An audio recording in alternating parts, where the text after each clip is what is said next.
Breaking news. మాజీ మంత్రి కాకాణి గోవర్ధన్ రెడ్డి బెయిల్పై ఉత్కంఠ నెలకొంది. అక్రమ మైనింగ్ కేసులో ఆయన అప్లై చేసిన ముందస్తు బెయిల్ పిటిషన్పై హైకోర్టు నేడు తీర్పు ఇవ్వనుంది. దీనిపై కాకాణి భవితవ్యం ఆధారపడి ఉంది. శుక్రవారం కాకాణి బెయిల్ పిటిషన్పై హైకోర్టులో విచారణ జరిగింది. కాకాణికి మధ్యంతర రక్షణ కల్పించాలంటూ క్వాష్ పిటిషన్లో ఆయన తరపు న్యాయవాది కోర్టును కోరారు. అట్రాసిటీ సెక్షన్ను వర్తించవని కోర్టుకు తెలిపారు.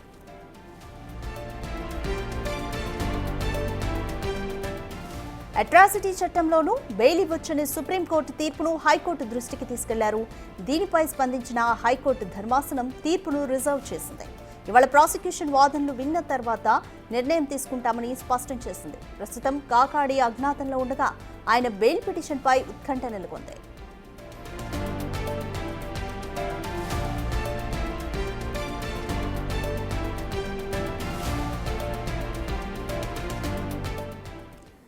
మోర్ డీటెయిల్స్ మా ప్రతినిధి శివ అందిస్తారు. శివ, కాకాణి గోవర్ధన్ రెడ్డి బెయిల్ పిటిషన్ పై అయితే ఉత్కంఠ నెలకొంది. హైకోర్టు తీర్పును రిజర్వ్ చేసింది. కంప్లీట్ డీటెయిల్స్ ఏ విధంగా ఉన్నాయి? మొత్తం మీద చూసుకుంటే మాజీ మంత్రి కాకాణి గోవర్ధన్ రెడ్డి క్వారీ అక్రమాలకు సంబంధించి కూడా ఆయనపై ఎస్సీ/ఎస్టీ కేసుతో పాటు కేసు నమోదైన పరిస్థితి కనిపిస్తా ఉంది. ఈ కేసుకు సంబంధించి కూడా ఇప్పటికే కాకాణి ముందస్తు బెయిల్ ఇవ్వాలని చెప్పి హైకోర్టులో బెయిల్ పిటిషన్ దాఖలు చేశారు.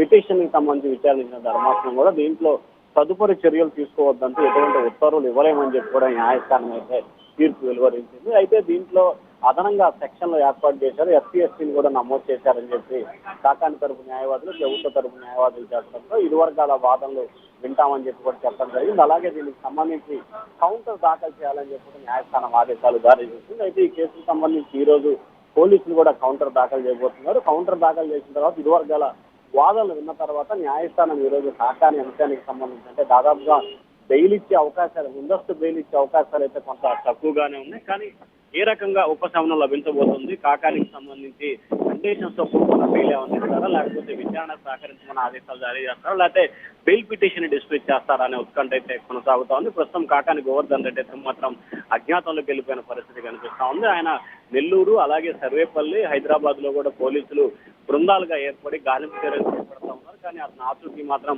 లభించట్లేదు. ప్రస్తుతం అతని కోసం పోలీసులు 3 బృందాలుగా ఏర్పడి గాలింపు చర్యలు అయితే కొనసాగిస్తున్నారు. మరి కాకాణి గోవర్ధన్ రెడ్డి ఈ రోజు హైకోర్టులో వచ్చే తీర్పు ఆధారంగా కూడా ఆయన పోలీసులకి అరెస్ట్ అవుతాడా, లొంగిపోతాడా అనేది కూడా మరొక వైపు హై టెన్షన్ అయితే కొనసాగుతా ఉంది. Radhika, thank you Shiva.